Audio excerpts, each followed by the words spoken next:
দর্শক, এই মুহূর্তে সায়েন্স ল্যাবে আছেন আমাদের সহকর্মী ইমদাদুল্লাহ বাবু। কথা বলছি তার সাথে। বাবু, শিক্ষার্থীদের দাবিগুলো নিয়ে আমাদের বিস্তারিত জানাবেন।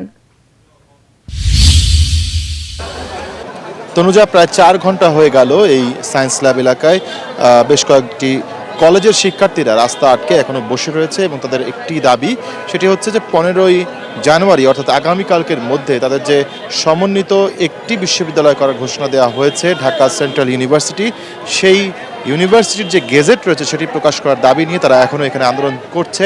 আপনি দেখতে পাচ্ছেন আমার পেছনের শিক্ষার্থীরা কিন্তু এই পুরো যে সায়েন্স ল্যাব মোড়টি রয়েছে সেটি ব্লকেড বা অবরুদ্ধ করে রেখেছে এবং এখান থেকে কোনো রকমের যানবাহনকে তারা পারাপার করতে দিচ্ছে না। এখানে সেই বেলা 12টা থেকে তারা এখানে অবস্থান নিয়েছে, সেই হিসেবে এখনও 4-5 ঘন্টা হয়ে গেল তারা এখানে বসেই আছে এবং কবে নাগাদ এই সড়ক তারা ছাড়বে এরকম কোনো কিছুই স্পষ্টভাবে তারা বলছে না। তারা কেবল একটি দাবি বলছে যে তাদের যে গেজেটটি রয়েছে সেটি যদি আজকে বিকেলের মধ্যে প্রকাশ করা হয় সেক্ষেত্রে তারা বাসায় ফিরে যাবে, না হলে তারা আন্দোলন বা কর্মসূচি তাদের যেটি রয়েছে সেটি অব্যাহত রাখবে।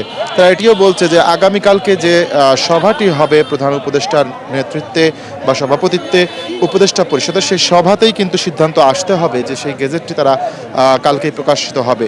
এরকম নানা রকমের দাবি কিন্তু তারা জানাচ্ছে এবং এই দাবি পূরণ হলে তারা এখান থেকে সরে যাবে এবং কোনো রকমের কঠোর আন্দোলনের দিকে যাবে না এটি বলছে। তবে যদি তাদের দাবি মানা না হয় সেক্ষেত্রে তারা কঠোর আন্দোলনের হুঁশিয়ারি দিচ্ছে।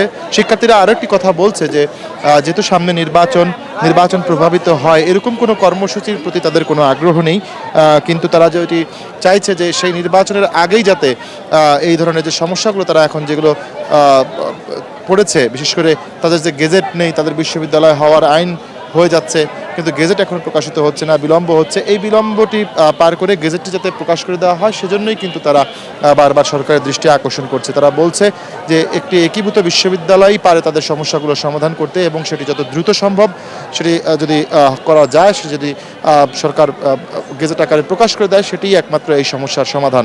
আপনাকে জানিয়ে রাখি যে যেহেতু নগরীর একটি ব্যস্ততম সড়ক এই সায়েন্স ল্যাবরেটরি মোড় এলাকাটি, ঢাকার 2 প্রান্তকে কিন্তু এই সড়কটি সংযুক্ত করেছে, সেই হিসেবে এই সংযোগ সড়কটিতে কিন্তু যেহেতু বন্ধ রয়েছে 4 ঘন্টা ধরে, সড়কের 2 পাশে কিন্তু আমরা দেখতে পাচ্ছি দীর্ঘ যানজটের সৃষ্টি হয়েছে। আপনি দেখছেন আমার পেছনে কিন্তু যানবাহনের সারি অনেক লম্বা দেখা যাচ্ছে। এখানে যারা ছিলেন যারা নিজেদের গন্তব্যে যাওয়ার চেষ্টা করছিলেন তারা কিন্তু এই শিক্ষার্থীদের আন্দোলনের কারণে চরম ভোগান্তিতে পড়েছেন। অনেকেই আমরা দেখেছি পায়ে হেঁটে কিন্তু তাদের গন্তব্যে যেতে বাধ্য হয়েছেন। অনেকেই বলছেন যে এই সমস্যার সমাধান আসলে দ্রুত করা উচিত। এই ধরনেরই কার্যক্রমের মধ্য দিয়ে আসলে শিক্ষার্থীদের বিক্ষোভ চলছে। তো এই ছিল আমার কাছে সায়েন্স ল্যাব এলাকা থেকে সবশেষ তথ্য। তনুজা। বাবু, আপনাকে ধন্যবাদ।